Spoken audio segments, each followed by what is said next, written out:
அஸ்ஸலாமு அலைக்கும். Hi friends, எல்லோரும் எப்படி இருக்கீங்க? அல்ஹம்துலில்லாஹ் நாங்களும் நல்லா இருக்கோம். ஸோ இன்றைக்கி நம்ம சேனலில் மார்னிங் 5:30லேருந்தே வீடியோ எடுக்கிறதுக்கு ஸ்டார்ட் பண்ணியிருக்கேன். எந்திரிச்சு பார்த்திங்கன்னா ஃபஸ்ட்டு என்னோடய தொழுகை தான், ஃபஜர் தொழுகை இல்லையா? ஸோ நிறைய பேர் கேட்குறீங்க ஃபஜர்னால் என்ன அப்படின்னு சொல்லிட்டு. பொழுது விடிகிறதுக்குள்ளேயுமே நம்மளோட ப்ரேயரை முடிக்கிறது தான் ஃபஜர் தொழுகை. ஸோ தொழுதுட்டு அப்படியே பார்த்திங்கன்னா கொஞ்சம் நேரம் உட்காந்து ஓதிடுறது. காலையில் ப்ரேயர் பண்ணிவிட்டு ஓதிட்டு அந்த டே ஸ்டார்ட் ஆகிறப்ப பார்த்திங்கன்னா அந்த நாளே அவ்வளோ நல்லா போகும். ஸோ தொழுகிறது ஓதுறதெல்லாம் முடிச்சுட்டு அப்படியே பார்த்திங்கன்னா கிச்சனுக்கு போவேன். கிச்சனுக்கு எதுக்காகனா சமைக்கிறதுக்கெலாம் இல்லை, நல்லா சூடாக ஒரு செம்பு தண்ணி சூடு பண்ணி குடிக்கிறதுக்காக. இவங்களுமே தொழுதுட்டு வருவாங்க, தண்ணி சூடு பண்ணி வச்சுருவேன். கிச்சன் ஜன்னலில் பாருங்கள் எப்படி தண்ணி கோர்த்து நிற்கிதுன்னு. அந்தளவுக்கு பயங்கரமாக பனி அடிக்குது. நைட்லாம் பார்த்திங்கன்னா சரியான குளிராக தான் இருக்குது. இந்த வீடியோ வெளியில் போய் எடுக்கலை, ஜன்னல்லேருந்தே எடுத்துட்டேன். ஸோ தண்ணி குடிச்சிட்டு அப்படியே பார்த்திங்கன்னா ஒரு அரை மணி நேரம் போய் படுத்துருவேன். அதுக்கப்புறம் எந்திரிச்சு வந்தேன் பார்த்திங்கன்னா மற்ற வேலையெல்லாம் பார்க்குறது. பிள்ளைங்களுக்கு லன்ச் வந்துட்டு பேக் பண்ணணும் இல்லையா, என்னடா பண்ணலான்னு யோசிச்சுட்டே இருந்தேன். ஸோ கொஞ்சம் வெஜிடபிள்ஸ்லாம் இருந்துச்சு, அப்புறம் வீட்டில் பாஸ்தா இருந்துச்சு. நல்லா நிறைய வெஜிடபிள்ஸ் போட்டு வெஜ் பாஸ்தா ரெடி பண்ணிடலான்ட்டு. இன்றைக்கி வந்து புதுசாக நம்ம இந்தியன் ஸ்பைசஸ்லாம் போட்டு ரெடி பண்ணுவோம் இல்லையா, அந்த மாதிரி ரெடி பண்ணியிருந்தேன். டேஸ்ட் வந்துட்டு ரொம்ப நல்லா இருந்துச்சு. இன்னொரு பக்கம் பார்த்திங்கன்னா டீயுமே கொதிச்சிட்ருக்கு. கொஞ்சம் கோல்டு வந்துட்டு ஸ்டார்ட் ஆகுற மாதிரி இருக்குது, அதனால தான் வாய்ஸ் வந்துட்டு கொஞ்சம் டிஃப்ரெண்ட் ஆகுதுன்னு நினைக்கிறேன். கொஞ்சம் அட்ஜஸ்ட் பண்ணிக்கோங்க. ஸோ வெஜிடபிள்ஸ் எல்லாமே பார்த்திங்கன்னா கட் பண்ணிடலாம் அப்படின்ட்டு. இந்த பாஸ்தாக்கு பார்த்திங்கன்னா அந்த காய் கட் பண்ணுற வேலை மட்டும்தான், மற்றபடி செய்கிறது பார்த்திங்கன்னா ரொம்ப ஈஸி. ஸோ நான் கேரட், பீன்ஸ், கேப்சிகம், அதுக்கப்புறம் வந்துட்டு ப்ரோக்கோலி எடுத்து வச்சுருந்தேன். இந்த காயே நிறையா வந்துருச்சு, அதனால் அதை எடுத்து வச்சுட்டேன், அப்புறமா ஏதாவது செஞ்சுக்கலாம் அப்படின்ட்டு. ஸோ காயெல்லாம் கட் பண்ணிவிட்டு கொஞ்சமாக வந்து ஸ்வீட் கார்ன் ஃப்ரிட்ஜில் இருந்துச்சு, அதையுமே அலசி எடுத்து வச்சுட்டேன். அது கூடவே வந்துட்டு பச்சை பட்டாணி சீசன் வந்து ஸ்டார்ட் ஆயிடுச்சு இல்லையா, வாங்கிட்டு வந்திருந்தாங்க. அதுவுமே உரிச்சு ஃப்ரிட்ஜில் வச்சுருந்தேன். அதுலேருந்து கொஞ்சமாக அலசி எடுத்து வச்சாச்சு. இப்போ அந்த பவுலில் வந்து ஒரு பவுல் ஃபுல்லாகவே பார்த்திங்கன்னா வெஜிடபிள் எடுத்திருக்கோம். இதுக்கு வந்துட்டு 2 பெரிய வெங்காயம், 2 பச்சை மிளகாவை சின்ன சின்னதாக கட் பண்ணியிருக்கேன். பச்சை மிளகா வந்து நடுவில் கீறிட்டு எடுத்து வச்சுருக்கேன். இப்போ ஒரு குக்கரில் கொஞ்சமாக கடலெண்ணெய், நெய் சேர்த்துட்டு எப்பவும் போல் பட்டை, கிராம்பு, ஏலக்காய் சேர்த்துட்டு கொஞ்சமாக பிரியாணி இலை அதையுமே சேர்த்துட்டு அதை நல்லா பொரிஞ்சதுக்கப்புறமா நம்ம கட் பண்ணி வச்சுருக்க வெங்காயம், பச்சை மிளகா இது 2மே சேர்த்துக்கலாம். சேர்த்துட்டு இப்போ அந்த வெங்காயத்தை வந்து வதக்கி விட்டுக்கலாம். கொஞ்சமாக கல்லுப்பு சேர்த்துக்கலாம், வெங்காயம் வந்துட்டு நமக்கு சீக்கிரமாக வதங்கி வரும். இப்போது இந்த பாஸ்தாவுக்கு எடுத்து வச்சுருந்த 2 தக்காளி இருக்குது இல்லையா, அதையுமே சின்ன சின்னதாக கட் பண்ணிவிட்டு கொஞ்சமாக மல்லி புதினா எடுத்து அதையுமே சின்ன சின்னதாக கட் பண்ணி எடுத்து வச்சுட்டேன். வெங்காயம் இந்த அளவுக்கு வதங்கினா போதும், ரொம்ப வதங்கணும்னு அவசியம் இல்லை.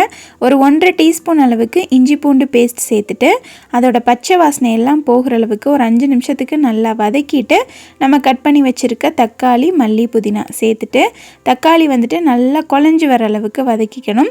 அது வதங்கிட்டு இருக்கும் போதே தேவையான அளவு மிளகாய்த்தூள், ரொம்ப அதிகமாக சேர்த்துற வேணால் நல்லா இருக்காது. ஒரு 3/4 டீஸ்பூன் அளவுக்கு கரம் மசாலா, மிளகுத்தூள் வந்து நம்மளோட காரத்துக்கு தகுந்த மாதிரி நான் ஒரு 1/2 டீஸ்பூன் சேர்த்துருக்கேன். கொஞ்சமாக சீரகத்தூள், அது கூடவே மஞ்சள் தூள் கொஞ்சம், ஒரு 1/2 டீஸ்பூன் மல்லித்தூள். பாஸ்தா சீசனிங் இருக்கு இல்லையா, அது இருந்துச்சுன்னா சேர்த்துக்கோங்க, இல்லைன்னா ஸ்கிப் பண்ணிக்கலாம். அது வந்துட்டு ஒரு 1/2 டீஸ்பூன் சேர்த்துட்டு நல்லா மிக்ஸ் பண்ணி விட்டு ஒரு 2 நிமிஷம் வதக்கிட்டு நம்ம கட் பண்ணி வச்சுருக்க வெஜிடபிள்ஸ் எல்லாமே சேர்த்துக்கலாம். சேர்த்துட்டு நல்லா மிக்ஸ் பண்ணி விட்டுட்டு மூடி போட்டு விட்டுடலாம். ஒரு 5 நிமிஷத்துக்கு இந்த மசாலாவோட நல்லா வதங்கட்டும். ஸோ இப்போ நம்ம வெஜிடபிள்ஸ் எவ்வளோ எடுத்தோமோ அதே அளவுக்கு வந்து பாஸ்தா எடுத்துக்கலாம். பாஸ்தா வந்து அதிகமாக சேர்க்காதீங்க, நல்லதில்லைன்னு சொல்கிறீங்க. உண்மை தான், ரொம்ப சேர்க்குறது கிடையாது. இந்த மாதிரி எப்போயாவது செய்கிறது. நான் பாஸ்தா செஞ்சாலுமே பார்த்திங்கன்னா நிறைய வெஜிடபிள்ஸ் இந்த மாதிரி போட்டு தான் செய்வேன். இப்போ நம்ம எடுத்து வச்சுருந்த பாஸ்தா இருக்குது இல்லையா, அதை ஒரு தடவை நல்லா அலசிட்டு நம்ம காய் வதங்கிறதுக்காக வச்சுருந்தோம் இல்லையா, ஒரு தடவை மிக்ஸ் பண்ணிவிட்டு அந்த பாஸ்தாவை அதில் சேர்த்துக்கலாம். சேர்த்துட்டு நல்லா மிக்ஸ் பண்ணி விட்டுட்டு, இது ரொம்ப நேரம் வதக்கணும்னு இல்லை, ஒரு 2 நிமிஷம் மட்டும் வதக்கிக்கலாம். நல்லா மிக்ஸ் பண்ணி விட்டுட்டு சுடு தண்ணி ஊற்றிக்கலாம். சுடு தண்ணி ஊற்றினோம் அப்படின்னா நமக்கு சீக்கிரமாக விசில் வந்துடும். இதுக்கு தண்ணி அளவெல்லாம் கிடையாது, அந்த பாஸ்தா மூழ்கிற அளவுக்கு மட்டும் தண்ணி சேர்த்துட்டு உப்பு செக் பண்ணிவிட்டு பத்தலைனா போட்டுக்கலாம். இப்போ குக்கரை க்ளோஸ் பண்ணிவிட்டு இந்த குக்கருக்கு கரெக்டாக பார்த்திங்கன்னா ஒரு விசில் விட்டேன் அப்படின்னா சரியாக இருக்கும். குக்கரை க்ளோஸ் பண்ணிவிட்டு அப்படியே திரும்பி பார்த்தோன்னு வச்சுக்கோங்களேன், எடுத்த இடத்துல அப்படியே இருக்கும். கையோடு அதை அப்படியே ஒதுக்கிடுவேன். அப்படியே போட்டேன் அப்படின்னா கண்டிப்பாக எல்லா வேலையுமே ஒன்று சேர்ந்துடும். அதே போல் ஜயானோட ஃபீடிங் பாட்டில் வந்து கெட்டிலில் கொஞ்சமாக தண்ணி ஊற்றிட்டு அதில் போட்டு ஆன் பண்ணி விட்டுருவேன். நல்லா க்ளீன் ஆயிரும். பிள்ளைங்களுக்கு ஸ்நாக்ஸுக்கு ராகி லட்டு வந்து வச்சு விட்டுறலாம் அப்படின்ட்டு எடுத்து வச்சுருந்தேன். அம்மா வந்துட்டு ஆட்டுக்கால் சூப் பண்ணேன் அப்படின்னு சொல்லிட்டு காலையில் தான் கொண்டு வந்து கொடுத்தாங்க. அதனால் அதை எடுத்து வச்சுட்டு ஆளுக்கு 2 டேட்ஸ் எடுத்து வச்சிடலாம் அப்படின்ட்டு டேட்ஸ் பாட்டில் எடுத்து வச்சுட்டேன். ஏன்னா ஆட்டுக்கால் சூப்புமே பயங்கர சத்து. அதே போல் இந்த ராகி லட்டுமே பார்த்திங்கன்னா எல்லாம் சத்தான ஐட்டம் தான் சேர்த்துருக்கோம் இல்லையா. ராகி, வேர்க்கடலை, எள், வெல்லம் இந்த மாதிரி பிள்ளைங்களுக்கு சேராமல் போயிடும் அப்படின்ட்டு டேட்ஸ் எடுத்து வச்சுட்டேன். ஸோ இப்போ தோசை ஊற்றிடலாம் அப்படின்ட்டு தோசை மாவு பாருங்கள், ஃபஸ்ட் நாள் ஆட்டினது சுத்தமாக புளிக்கலை. சரி ஊற்றி பார்க்கலாம் அப்படின்ட்டு எடுத்து கரைச்சுமே வச்சுட்டேன். ஏன்னா அந்தளவுக்கு பனி ரொம்ப அதிகமாக இருக்குது. குக்கர் விசில் வர்ற கேப்பில் வாட்டர் பாட்டிலுக்கு தண்ணி ஊற்றுறது, ஸ்நாக்ஸ் எடுத்து வைக்கிறது, இந்த வேலை எல்லாமே பார்த்துடுறது. சூப்புமே கொஞ்சம் ஆறிடுச்சு, அதனால் சூடு பண்ணி விட்டுறலாம் அப்படின்ட்டு வச்சு விட்டுட்டேன். அம்மா பக்கத்தில் இருக்கிறதுனால பார்த்திங்கன்னா ஒரு சில நேரங்களில் எனக்கு இந்த மாதிரி கொஞ்சம் வேலை ஈஸியாக முடிகிற மாதிரி தான் இருக்கும். ஸோ தோசையுமே பார்த்திங்கன்னா ஊற்றிட்டேன். ரொம்ப மோசமாக இல்லை, ஓரளவுக்கு நல்லா தான் வந்துருந்துச்சு. பாஸ்தாவுமே பார்த்திங்கன்னா விசில் வந்துட்டு ப்ரெஷர்லாம் போனதுக்கப்புறம் ஓப்பன் பண்ணுறேன். நீங்கள் தண்ணி நான் வீடியோவில் காமிச்ச மாதிரி கரெக்டாக மூழ்கிற அளவுக்கு வச்சிங்க அப்படின்னா இந்த அளவுக்கு சரியாக வந்திருக்கும். மிக்ஸ் பண்ணி பார்த்தோம் அப்படின்னா கொஞ்சம் லேஸ் அடியில் தண்ணி இருக்க மாதிரி இருக்கும். இந்த மாதிரி இருந்துச்சு அப்படின்னா தான் பிள்ளைங்களுக்கு மதியானம் சாப்பிட்றதுக்கு நல்லாயிருக்கும். ஸோ மேலே கொஞ்சமாக வந்துட்டு கரம் மசாலா தூவிட்டு அதை எடுத்து அப்படியே கேஸ் ஆன் பண்ணி வச்சு விட்டுட்டு 1 டீஸ்பூன் நெய் சேர்த்துட்டு ஒரு கொதி வந்ததுக்கப்புறமா அப்படியே இறக்கிட்டேன். ரொம்ப டேஸ்ட் நல்லா இருந்துச்சு. கண்டிப்பாக ட்ரை பண்ணி பாருங்கள். இது கூட வந்து நீங்கள் முட்டை சேர்க்குறதுனா சேர்க்கலாம். நான் அன்றைக்கி வந்துட்டு சேர்க்கலை, முட்டை வீட்லேயுமே இல்லை. அப்படி இல்லை அப்படின்னா அந்த காய்க்கு பதிலாக சிக்கன் இல்லைன்னா மட்டன் சேர்த்திங்கனாலுமே நல்லாயிருக்கும். டேஸ்ட் ரொம்ப நல்லா இருந்துச்சு, எல்லாருக்குமே ரொம்ப பிடிச்சிருந்துச்சு. கண்டிப்பாக ட்ரை பண்ணுங்கள். கையோட பிள்ளைங்களுக்கு தோசை ஊற்றிட்டு சூப்பையுமே ஊட்டி விட்டுறலாம் அப்படின்ட்டு எடுத்துகிட்டு போயிட்டேன். ஸோ அவ்வளோதான், காலையில் எல்லா வேலையுமே முடிஞ்சிருச்சு. பேலன்ஸ் வந்து பாஸ்தா இருக்குது, அது எங்கள் 2 பேர்த்துக்கும் கரெக்டாக இருக்கும். மதியானத்துக்கு இவங்களுமே சாப்பிட்டுக்குவாங்க. அதை எடுத்து வச்சுட்டேன். ஏன்னா இன்றைக்கி வியாழக்கிழமை அப்படிங்கிறதுனால வேலை அதிகமாக இருக்குது இல்லையா. ஸோ அதனால் மார்னிங்கே செஞ்சுட்டேன்.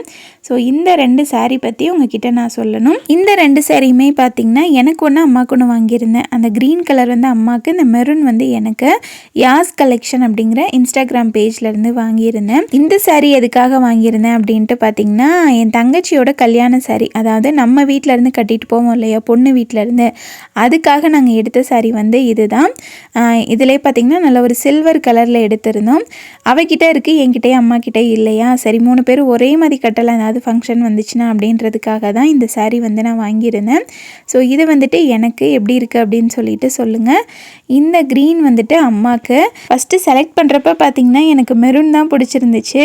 ஆனால் சாரியை பார்த்ததுமே பார்த்திங்கன்னா எனக்கு இந்த க்ரீன் தான் ரொம்ப பிடிச்சிருந்துச்சு. வீடியோவில் பார்க்குறப்பவே தெரியும், அவ்வளோ அழகாக இருந்துச்சு.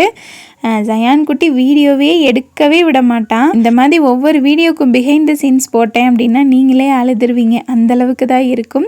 ஸோ இந்த சாரீ எப்படி இருக்குது அப்படின்னு சொல்லிட்டு சொல்லுங்கள். இவங்கக்கிட்ட பார்த்திங்கன்னா நிறைய சாரீ கலெக்ஷன்ஸ் இருக்குது. இந்த சாரீலாம் பார்த்திங்கன்னா 1000லேருந்தே உங்களுக்கு ஸ்டார்ட் ஆகுது. சாரியில் எல்லா வெரைட்டியுமே வச்சுருக்காங்க இவங்க. ஸ்டோன் ஒர்க், பூனம் சாரீ, அதுக்கப்புறம் பார்த்திங்கன்னா ஒர்க் சாரீ, இந்த மாதிரி பட்டு சாரீ, சாஃப்ட் சில்க் சாரீ எல்லாமே வச்சுருக்காங்க. எல்லாமே பார்த்திங்கன்னா நல்ல லோயஸ்ட் ப்ரைஸ்க்கு தான் கொடுத்துட்ருக்காங்க. இந்த சாரீலாம் பார்த்திங்கன்னா இந்த ப்ரைஸ்க்கு வெளியே கிடைக்குமான்னு தெரியல. அந்தளவுக்கு குவாலிட்டி பார்த்திங்கன்னா அவ்வளோ சூப்பராக இருக்குது. உங்களுக்கு வீடியோவில் பார்க்குறப்பவே தெரியும்னு நினைக்கிறேன். இந்த சாரீ பார்த்திங்கன்னா விரித்து பார்க்க ஆசையாக இருக்குது. நான் சாரீ கட்டி ரொம்ப நாள் ஆச்சு.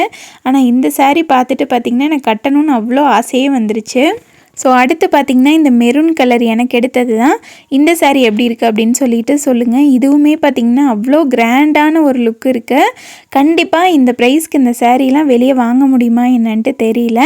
அதே போல் பார்த்திங்கன்னா இவங்கக்கிட்ட புர்கா, அபாயா, ஹிஜாப், அதுக்கப்புறம் பார்த்திங்கன்னா இந்த 1 கிராம் ஜுவல்லரி, இது எல்லாமே உங்ககிட்ட இருக்குது. ஸோ இவங்களோட கான்டாக்ட் நம்பர் வந்து ஸ்க்ரீனில் கொடுத்துருக்கேன் பாருங்கள். அதே போல் insta ID, WhatsApp group link எல்லாமே கொடுத்துருக்கேன். வாட்ஸ்அப் குரூப்பில் ஜாயின் பண்ணிக்கிட்டீங்க அப்படின்னா உங்களுக்கு அப்டேட் பண்ணி பண்ணிக்கிட்டே இருப்பாங்க. கான்டாக்ட் நம்பரை கான்டாக்ட் பண்ணிங்க அப்படின்னாலுமே கலெக்ஷன்ஸ் அனுப்புவாங்க. சாரிக்குனே பார்த்திங்கன்னா அவ்வளோ கலெக்ஷன்ஸ் வச்சுருக்காங்க. இன்ஷால்லா ஈத் வந்துருச்சு இல்லையா, இப்போவே நம்ம சாரீ எடுத்து ப்ளவுஸ் எல்லாம் ஸ்டிச் பண்ணி அப்படியே ரெடி பண்ண ஆரம்பிச்சிடலாம். ரொம்ப கிராண்டாக வெயிட்டாக சாரீ கட்டுறதை விட இந்த மாதிரி சாஃப்ட் சில்க் சாரீ கட்டணும்னு வச்சுக்கோங்களேன், அவ்வளோ லுக்காக பார்க்குறதுக்கு அவ்வளோ அழகாக இருக்கும். அதே போல் பார்த்திங்கன்னா நமக்கு மடிப்புமே நல்லா நிற்கும். ஸோ உங்களுக்கு வேணும் அப்படின்னா கான்டாக்ட் பண்ணிக்கோங்க. ஏகப்பட்ட கலெக்ஷன்ஸ் வந்து இவங்க வச்சுருக்காங்க. ஸோ இந்த 2 சாரீ எப்படி இருக்குது அப்படின்ட்டு மறக்காமல் கமெண்ட் பண்ணுங்கள்.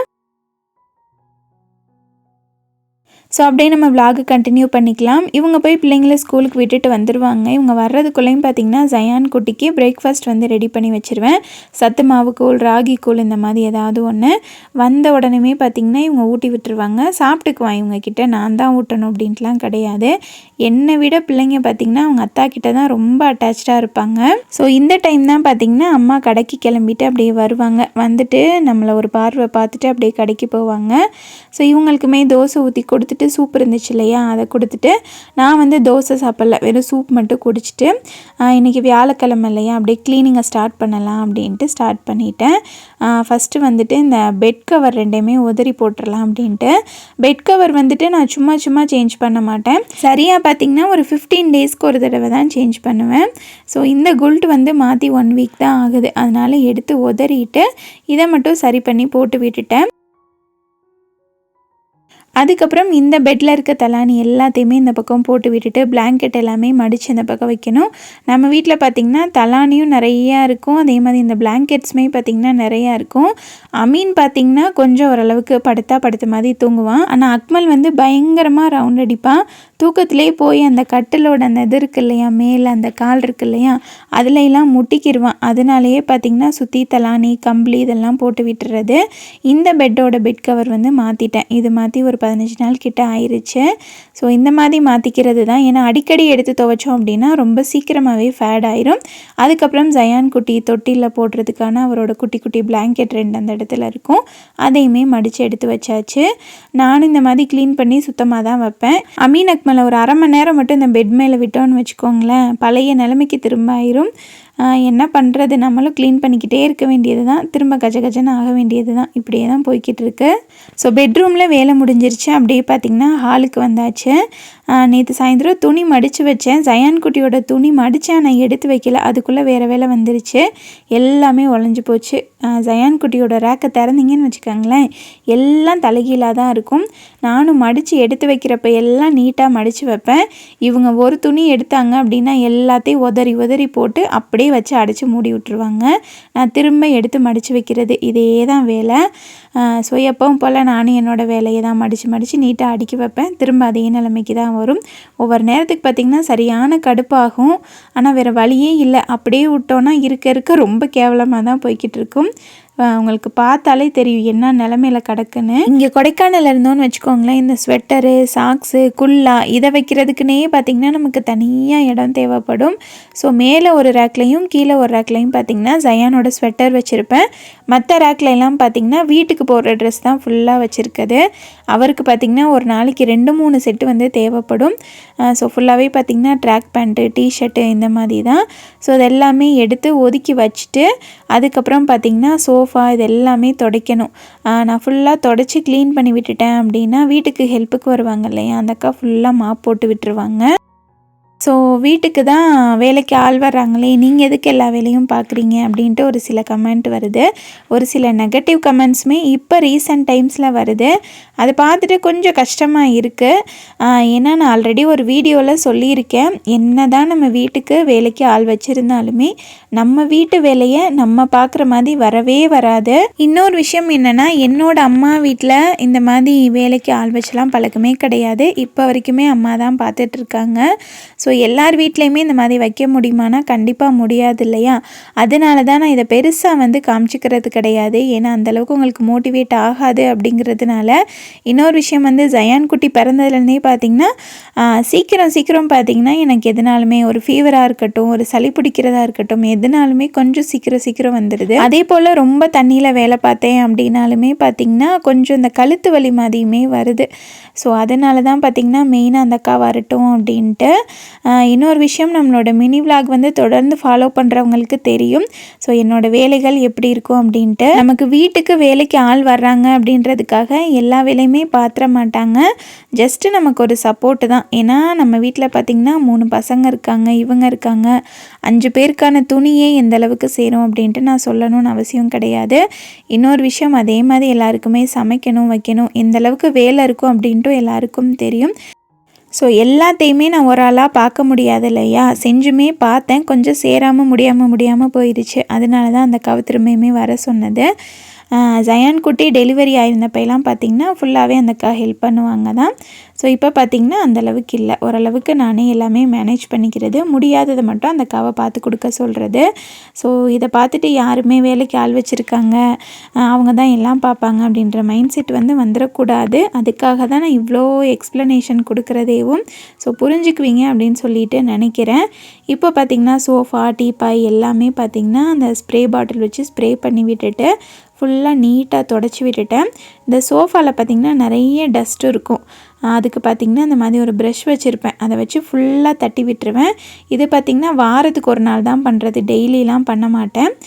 ஏன்னா டெய்லி நமக்கு பண்ணவும் முடியாது, டைமும் இருக்காது. ஃபுல்லாக ப்ரஷ் பண்ணி விட்டுட்டு கொலின் இல்லைன்னா அந்த ஸ்ப்ரே இருக்கு இல்லையா, லைசாலும் தண்ணியும் ஊற்றி டைல்யூட் பண்ணி வச்சுருப்பேன். அதை வச்சு நம்ம க்ளீன் பண்ணாலுமே நல்லா பளிச்சுன்னு ஆயிரும்.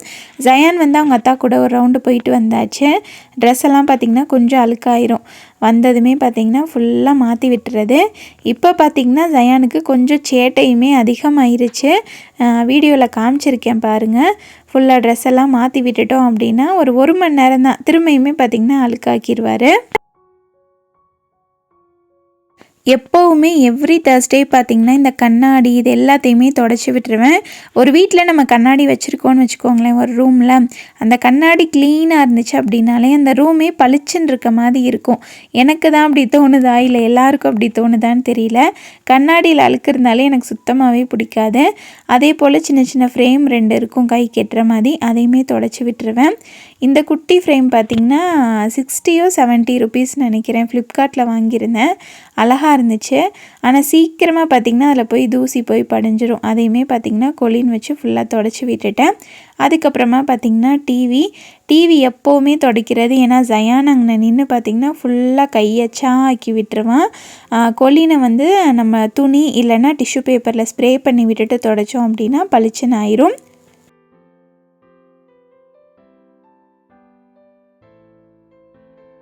இது எல்லாமே தொடச்சி முடிச்சுட்டு திரும்ப ஒரு தடவை சோஃபாவை மேலாக ஒரு தொடச்சிருவேன்.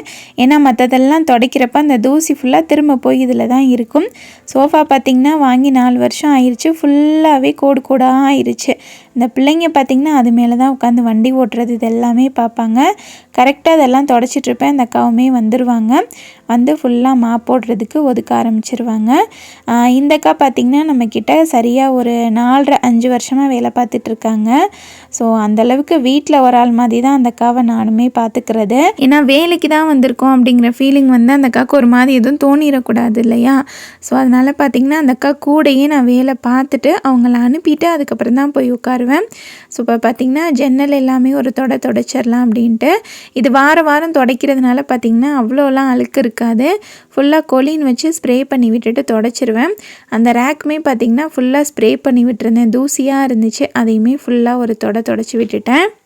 ஸோ அந்த ஜன்னலை எதுக்காக மெயினாக துடைக்கிறேன்ட்டு பார்த்திங்கன்னா ஜயான் குட்டி அந்த சோஃபா மேலே ஏறி இந்த ஜன்னலை பிடிச்சே தான் விளையாடுவான். ஏன்னா பிள்ளைங்க தூசியாக இருந்துச்சு அப்படின்னா வாயில் எதுவும் வச்சுருவாங்க இல்லையா, அவள் எங்கெங்கே பிடிச்சி விளையாடுவானோ அந்த இடம் ஃபுல்லாத்தையுமே தொடச்சி க்ளீனாக தான் வச்சுருப்பேன். கொலின் போட்டு தொடச்சிட்டு அதுக்கு மேலே தண்ணி ஊற்றி கொஞ்சமாக தொடச்சி விட்டுருவேன். ஏன்னா அந்த கொலின் ஸ்மெல் எதுவும் இருக்கக்கூடாதுன்றதுக்காக. வாரத்துக்கு ஒரு நாள் இந்த மாதிரி க்ளீன் பண்ணி பாருங்களேன். அங்கங்கே தூசி இருக்கட்டும், டிவி, கண்ணாடி, சோஃபா, நம்ம வீட்டில் என்ன பொருள் இருக்கோ, ஒரு சேராக இருக்கட்டும், ஃபுல்லாக தொடச்சி க்ளீன் பண்ணி பாருங்களேன். அந்த வாரமே வீடு நீட்டாக இருக்கும். மொத்தத்தில் நம்ம வீடு எப்போவுமே பளிச்சுன்னு இருக்க மாதிரியே இருக்கும். மாப் போட்டு விட்டுறலாம் அப்படின்ட்டு தண்ணி கொண்டு வந்தது தான், போய் அந்த மாப்பை பிடிச்சிட்டு விடவே இல்லை. நான் பார்க்காத நேரம் நைஸாக அந்த தண்ணியில் போய் கை வைப்பான். நான் பார்த்ததுமே பார்த்திங்கன்னா கை எடுத்துருவார். ஸோ இப்படியே தான் பண்ணுவான். வீடு துடைக்கிறாங்க அப்படின்னா அந்த அக்காவுக்கு ஃபுல்லாக ஒதுக்கி தொடச்சி விட்டுட்டு நான் போய் வெளியே உட்காந்துக்குவேன் இவனை தூக்கிட்டு போய். இல்லைனா பார்த்திங்கன்னா தண்ணியில் விளையாட வலிக்கி உழுக இப்படியே தான் பண்ணுவான். அந்த அக்காவுமே பார்த்திங்கன்னா பொறுமையாக அவர்கிட்ட இருந்து நைஸாக வாங்குறதுக்கு பார்ப்பாங்க, ஆனால் கொடுக்கவே மாட்டான். அந்த வாளியை வாங்கிட்டோன்னு வச்சுக்கோங்களேன், ஒரே அழுக தான். நான் தான் வாங்கிருங்கக்கா சளி பிடிச்சிரும்னு சொன்னேன். அந்த அக்கா தூக்கிட்டு உள்ரூமை துடைக்கலான்ட்டு போனாங்க, அழுக நிற்கவே இல்லை. சரி சோஃபா வந்து இந்த பக்கம் மாற்றி போட்டுட்டேன். இந்த சிங்கிள் சீட்டர் சோஃபா 3யுமே இந்த பக்கம் போட்டுட்டு அந்த 3 சீட்டரை அந்த பக்கம் போட்டுட்டேன். அழுக பார்த்திங்கன்னா நிற்கவே இல்லை. சரி சோஃபா கவரை போட்டு விட்டுட்டு போயிடலாம் அப்படின்ட்டு போட்டுட்ருக்கேன். கையோடு இந்த வேலையெல்லாம் முடிச்சிட்டேன்னு வச்சுக்கோங்களேன், ஈஸியாக இருக்கும். இல்லைனா இந்த சின்ன சின்ன வேலை தான் ஒன்று சேர்ந்து நிறைய வேலை சேர்ந்துருக்க மாதிரி இருக்கும். சோஃபா கவரை மட்டும் போட்டு விட்டுட்டு வெளியே தூக்கிட்டு வந்துட்டேன், ஏதாவது ரைம்ஸை போட்டு காமிப்போம் அப்படின்ட்டு. வெளியே உட்காந்தாலே பார்த்திங்கன்னா இந்த படியில் போய் நிற்க, கீழே உழுக போக இப்படியே தான் பண்ணுவான். அதுவும் என்னை பயங்காட்டிகிட்டே தான் இருப்பான். அதே மாதிரி பார்த்திங்கன்னா நேற்று இந்த படியிலையுமே விழுந்துட்டான். மூக்கிலெலாம் கொஞ்சம் அடிபட்டுருச்சு பிள்ளைக்கு. வர வர இப்போ பார்த்திங்கன்னா சேட்டையுமே கொஞ்சம் ஜாஸ்தியாக தான் பண்ணுறான். என்ன பண்ணுறதுனே தெரியல. அமீன் அக்மலோட சேட்டை பண்ணுறான்னு கூட சொல்லலாம். அதே மாதிரி அவங்க அத்தா ரொம்ப செல்லமாக ஆவுன்னா அழுக ஆரம்பிச்சிடுறது. அதுக்கப்புறம் கொஞ்ச நேரம் வெளியே உட்கார வச்சுட்டு அதுக்கப்புறம் ஜயான் குட்டிக்கு மட்டும் சாப்பாடு வச்சு விட்டுருந்தேன். அதை ஊட்டிட்டு நீ தூங்க போடுறது தான். ஸோ பெட்ரூம் ஹால் எல்லாமே பார்த்திங்கன்னா க்ளீன் ஆயிருச்சு. இந்த பெட்ரூமுக்கு பக்கத்தில் ஒரு ரூம் இருக்கு இல்லையா, அங்கே தான் பார்த்திங்கன்னா பீரோ, அதுக்கப்புறம் துணி வைக்கிறது அது எல்லாமே அந்த ரூமில், தொழுகிறதுமே பார்த்திங்கன்னா அந்த ரூமில் தான். ஸோ அந்த மாதிரி தான் வீடை வச்சுருக்கேன். அதுக்கப்புறம் பார்த்திங்கன்னா மேட்டு, இந்த பெட்டு இது எல்லாமே எடுத்து போட்டுட்டோம். இந்த பெட்டு இதுக்காக முன்னாடினா ஜயான் குட்டி நைட்டு தூங்குறதுக்கு லேட் ஆயிடுச்சு அப்படின்னா நான் ஜயான் குட்டி தூங்குவோம். இல்லைனா நான் உள்ளே போய் பிள்ளைங்க கூட தூங்கிக்குவேன். இவங்க வந்து ஜயான் குட்டியை பார்த்துக்குவாங்க. ஸோ சோஃபா வந்து மாற்றி போட்டதுக்கப்புறமா எப்படி இருக்குது அப்படின்னு சொல்லிட்டு மறக்காமல் கமெண்ட் பண்ணுங்கள். ஸோ எல்லா வேலையுமே முடிஞ்சிருச்சு. கிச்சன் க்ளீனிங்குமே பார்த்திங்கன்னா காலையிலே முடிஞ்சிருச்சு. பாஸ்தா செஞ்சனால அந்தளவுக்கு வேலை இல்லை. ஸோ இனி குளிச்சுட்டு அப்படியே பார்த்திங்கன்னா மத்தியானம் ப்ரேயர் முடிச்சுட்டு சாப்பிட்றது தான். நைட்டு டின்னருக்கு தான் இதை ரெடி பண்ணுற மாதிரி இருக்கும். ஸோ இந்த வீடியோ இதோட நான் முடிச்சுக்கிறேன். இந்த வீடியோ பிடிச்சிருந்தால் லைக் பண்ணுங்கள். உங்களோட தாட்ஸ் எதுவாக இருந்தாலுமே கமெண்ட்டில் என்னோட மறக்காமல் ஷேர் பண்ணிக்கோங்க. நம்ம சேனலை சப்ஸ்கிரைப் பண்ணலைன்னா மறக்காமல் சப்ஸ்கிரைப் பண்ணிவிட்டு பாருங்கள். அடுத்து ஒரு இன்ட்ரெஸ்டிங்கான வீடியோவோட சீக்கிரமாக உங்களை வந்து மீட் பண்ணுறேன். Thank you so much. அஸ்ஸலாமு அலைக்கும்.